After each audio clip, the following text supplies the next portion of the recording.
नमस्कार, Byju's IAS Hindi platform पे आपका स्वागत है। हम लोग आज बात करेंगे 21 सितंबर के दैनिक क्विज की, जो कि आपके आगामी परीक्षा के दृष्टिकोण से काफ़ी लाभदायक सिद्ध हो सकता है। तो आइए एक एक करके डिस्कस करते हैं। पहला प्रश्न है, निम्नलिखित में से कौन बौद्ध धर्म में आर्य सत्य है? यानी दुख, समुदाय, संघ, निरोध, मग। यानी इसको मग को मार्ग भी कहा जाता है, यानी दुख निरोध गामिनी कहा जाता है। तो इसमें जो बौद्ध धर्म में चार आर्य सत्य हैं वह है दुख, समुदाय, निरोध और मग। तो इसमें उत्तर होगा 1, 2, 4 और 5। तो 1, 2, 4 और 5 का मतलब हुआ आंसर सी।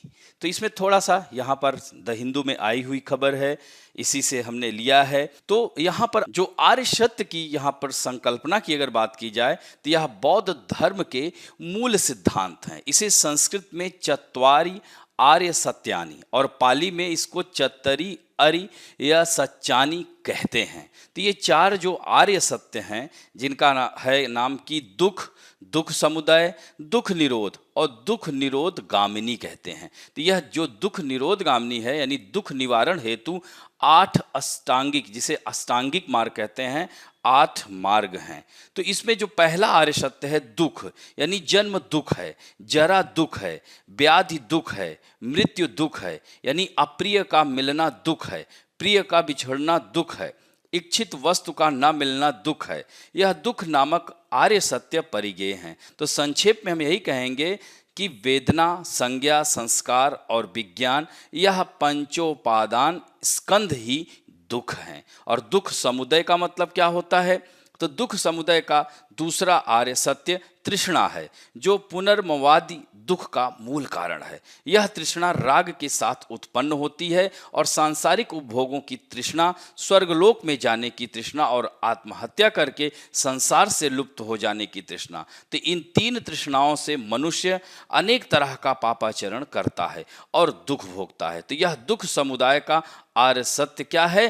त्याग, त्याज्य है। और निरोध, इसका मतलब क्या हुआ? तीसरा आर्य सत्य दुख निरोध, यह प्रतिसर्ग मुक्त और अनालय है। मतलब तृष्णा का निरोध करने से निर्वाण की प्राप्ति होती है, यह महत्वपूर्ण हो जाता है। और यह दुख निरोध नाम का अर्थ सत्य साक्षात्कारणीय कर्तव्य होता है। और चौथा जो आर्य सत्य है दुख निरोध गामिनी प्रतिपद, यानी प्रतिपद, यह दुख निरोध गामिनी प्रतिपद नामक आर्य सत्य भावना करने योग्य है। इसी आर्य सत्य को अष्टांगिक मार्ग कहा जाता है। और इसके जो 8 अंग हैं उनके नाम क्या हैं? सम्यक दृष्टि, सम्यक संकल्प, सम्यक वचन, सम्यक कर्म और सम्यक आजीविका, सम्यक व्यायाम, सम्यक स्मृति, सम्यक समाधि। यानी इन 8 मार्गों को सिद्ध कर व्यक्ति मुक्त हो जाता है। यानी सम्यक दृष्टि का मतलब क्या होता है?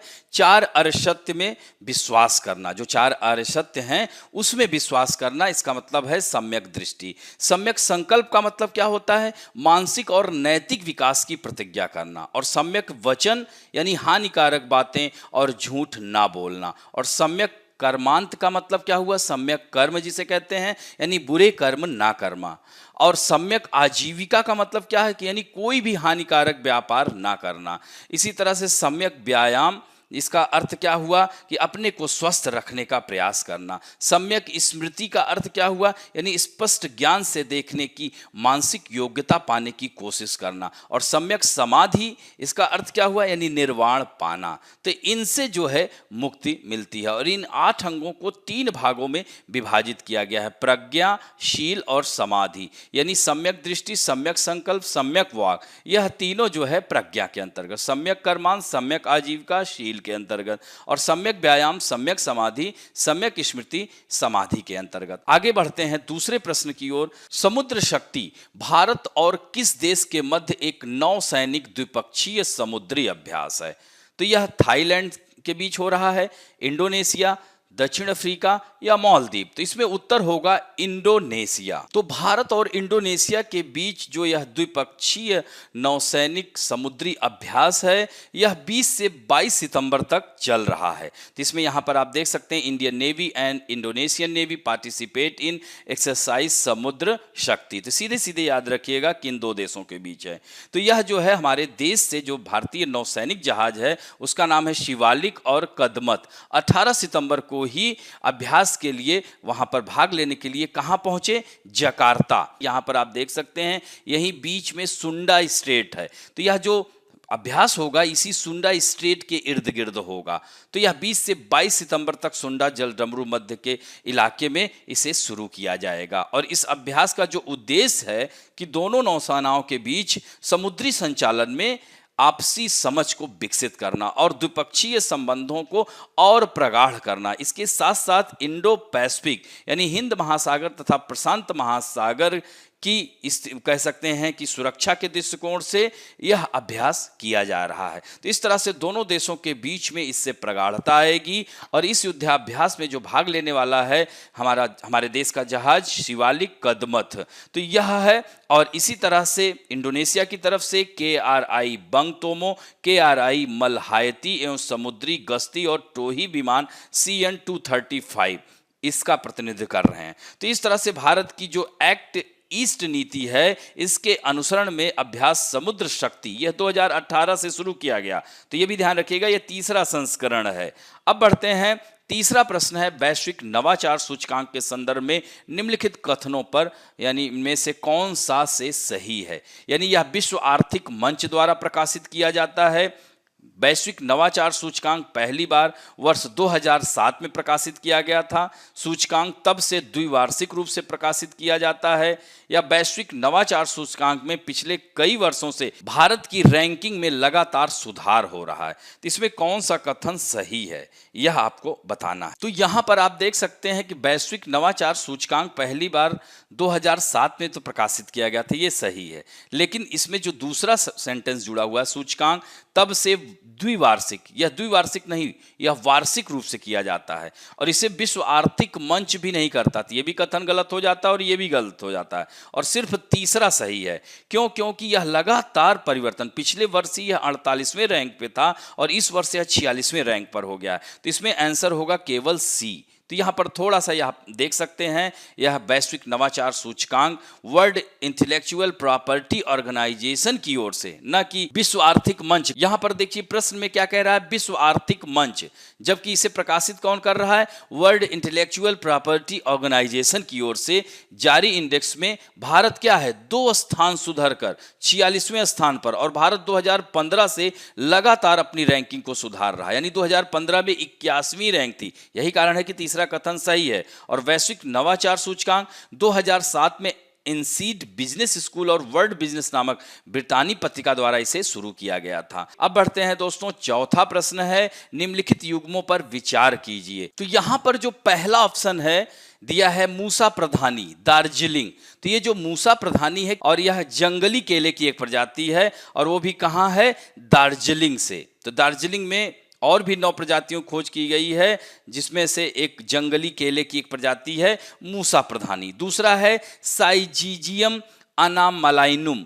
अब देखिए साइजीजियम अनामलाइनुम क्या है? यह जो है एक जंगली जामुन है। तो इसकी एक प्रजाति कहां से? कोयम्बटूर से। तो ये भी कथन सत्य है। और तीसरा है सैला जिनेला उड़ीसाना, नाम से ही दिख रहा है। तो उड़ीसा के कंधमाल से जो है इसकी खोज की गई है। यह एक फर्न है, जो सैला जिनेला है यह एक फर्न है, ये ध्यान रखेंगे। तो यह तीनों कथन सत्य है, अतः आंसर डी होगा। तो इस तरह से यह समाचार में आया हुआ है द हिंदू के न्यूज़पेपर में। Western Ghat offer major addition to flora, यानी botanical survey of India says 202 species were discovered across the country in 2020। यानी सोचिए कोरोना नामक इस पैंडेमिक में भी हमारे देश के वैज्ञानिकों ने 2020 में 202 स्पीसीज यानी प्रजातियों की खोज की है। तो इसमें यहाँ पर आप देख सकते हैं यह ग्रीन जेम है जो सीजीगियम एनामिलेनियम, यह जो है जंगली जामुन है, तो इसका चित्र दिख रहा है। तो यहाँ पर यह मानचित्र में अगर हम थोड़ा सा बात करते हैं तो मूषा प्रधानी दार्जिलिंग कहाँ पड़ेगा, ये है दार्जिलिंग की पहाड़ियाँ, यहाँ पर है वेस्ट बंगाल में। और कोयम्बटूर यहाँ दक्षिण में है, अनाईमुडी चोटी है, अन्नामलाई हिल है, तो अन्नामलाई के नाम से ही एनामलयनम इसका नाम रखा गया है। और जो उड़ीसाना जो है कंधमाल से है, तो उड़ीसाना उड़ीसा कहाँ पड़ेगा, ये वाला क्षेत्र है यहाँ पर, तो यहाँ पर वह स्थित है। तो इन नए खोजे गए जो पौधों के भौगोलिक वितरण के आकलन से यही पता चल रहा है कि 22%, ये याद रखना ये वेस्टर्न घाट है, तो 22% खोजें जो हुई हैं पश्चिमी घाटों से की गई हैं। इसके बाद पश्चिमी हिमालय, तो पश्चिमी हिमालय ये वाला पार्ट होगा, तो पश्चिमी हिमालय से करीब 15%, पूर्वी हिमालय से 14% और पूर्वोत्तर हिमालय से 12% यहाँ पर आप देख सकते हैं पूर्वोत्तर हिमालय। अब बढ़ते हैं दोस्तों, संघ लोक सेवा आयोग में आया हुआ प्रश्न है, यह 2015 में आया हुआ प्रश्न है। देखिए तीर्थ स्थानों से भी प्रश्न आ जाता है। अब देखिए इसमें श्री शैलम दिया हुआ है, तो श्री शैलम नल्लामाला हिल्स में अवस्थित है, ओंकारेश्वर सतमाला हिल्स में है, पुष्कर महादेव हिल में है। हालांकि जो ओंकारेश्वर है यह तीर्थ स्थान है, यहाँ से नर्मदा नदी बहती है ओम के नाम से, इसीलिए इसको ओंकारेश्वर कहते हैं। लेकिन यहाँ पर यह पहाड़ी नहीं, मानधाता हिल है यहाँ पे, ये ध्यान रखिएगा। तो सतमाला हालांकि मध्य प्रदेश में ही है, और पुष्कर जो कि राजस्थान में है, पुष्कर लेक भी है, पुष्कर का मेला भी लगता है। तो यह महादेव हिल यहाँ नहीं होगा, महादेव हिल तो मध्य प्रदेश में है, सतमाला की पहाड़ी के बगल में है, तो यह भी गलत हो जाता है। तो केवल एक सही है, तो आंसर क्या होगा, ए होगा। तो यहां पर थोड़ा फिर इसीलिए हमने मानचित्र लिया है, चूंकि पहाड़ी का नाम दिया था। तो नल्लामाला की पहाड़ियां कहां हैं, यहां पर हैं, ये आंध्र प्रदेश और तेलंगाना की सीमा पर। तो यहां पर भगवान मल्लिकार्जुन का मंदिर है, और यह भगवान शिव के 12 ज्योतिर्लिंगों में से एक है। तो श्री जो भ्राम रामबा मल्लिकार्जुन मंदिर, यह श्री शैलम मंदिर देवताओं और शिव और पार्वती का समर्पित एक हिंदू मंदिर है। और ओंकारेश्वर जो कि मध्य प्रदेश में है, हिंदू मंदिर है जो भगवान शिव को समर्पित है, और 12 प्रतिष्ठित ज्योतिर्लिंगों में मंदिरों में से एक है। तो पुष्कर देख रख सकते हैं, महादेव पहाड़ी जो कि हमने बताया है कि ये मध्य प्रदेश में है, पुष्कर राजस्थान में है। पुष्कर एक झील भी है, यहाँ ब्रह्मा का मंदिर है, यहाँ मेला भी लगता है, पुष्कर मेला बहुत प्रसिद्ध मेला है। अब बढ़ते हैं आज के फैक्ट ऑफ द डे में, हम बात करेंगे जैव अपघटक की, बायोडिकम्पोजर की बात करेंगे। जैसा कि आप लोग जानते हैं, जैसे ही जाड़े का समय आता है इस पर चर्चा शुरू हो जाती है। चूंकि दिल्ली पूरी तरह से धुंध से डूब जाती है, वहां पर प्रदूषण होता है, चूंकि अक्टूबर महीने में धान की फसल कट जाती है, पराली जब जलाया जाता है तो उससे प्रदूषण होता है, और जिसकी वजह से दिल्ली और इर्द गिर्द क्षेत्र में स्थिति बहुत नाजुक हो जाती है। तो पराली जलाने की समस्या का समाधान के लिए ही जैव अपघटक, जिसे बायोडिकम्पोजर कहते हैं, इस तकनीक का प्रयोग किया गया है। तो इसे दिल्ली में सर्दियों के दिनों में पंजाब, हरियाणा और उत्तर प्रदेश के खेतों में जलाई जाने वाली पराली के धुएं की वजह से सांस लेने में होने वाली समस्या का समाधान हो गया है। और इसे भारतीय कृषि अनुसंधान परिषद ने पराली से खेत में ही सीधे खाद बनाने की बायोडिकम्पोजर तकनीक विकसित की है। और इसे 1 एकड़ में 10 लीटर घोल की जरूरत पड़ती है, और 1 एकड़ के लिए 4 कैप्सूल 250 ग्राम गुड़ और 150 ग्राम बेसन मिलाते हैं, और फिर इसको पकाते हैं और 4-5 दिन तक इसे रख देते हैं इस तरह से, और यह तैयार होता है। तो इस घोल का छिड़काव किया जाता है, इससे लाभ भी है, यानी इसके इस्तेमाल से ऑर्गेनिक कार्बन जो है मात्रा, उसकी मात्रा पहले से 40% तक बढ़ गई है, नाइट्रोजन की मात्रा 24% तक बढ़ गई है, उपजाऊ बैक्टीरिया 7 गुना बढ़ गया है, कार्बन जो फसलों को फायदा पहुंचाती हैं 3 गुना बढ़ गई हैं, और मिट्टी की गुणवत्ता भी में सुधार हुआ है, और गेहूं का अंकुरण भी 17 से 20% तक बढ़ गया है, और इस तरह से गेहूं की फसल के उत्पादन में 8% की वृद्धि हो गई है। तो यह है बायोडिकम्पोजर के लाभ। तो यह जो है द हिंदू में आया हुआ है, stubble burning government to spray biodecomposer in paddy field, यानी धान के खेतों में इसका छिड़काव किया जा रहा है। तो अब जैसे कि इससे फिर बनाया जाएगा, अब जैसे जब धान की फसल कट जाएगी उसके डंठल को फिर से उसके वेस्ट को बायोडिकम्पोजर बनाया जा सकेगा। तो इस तरह से यह आज का यहीं पर समाप्त करते हैं। आशा करता हूं कि आज का भी वीडियो आप लोगों को अच्छा लगा होगा, और दोस्तों अच्छा लगे तो प्लीज़ लाइक, शेयर, सब्सक्राइब करना ना भूलें। धन्यवाद।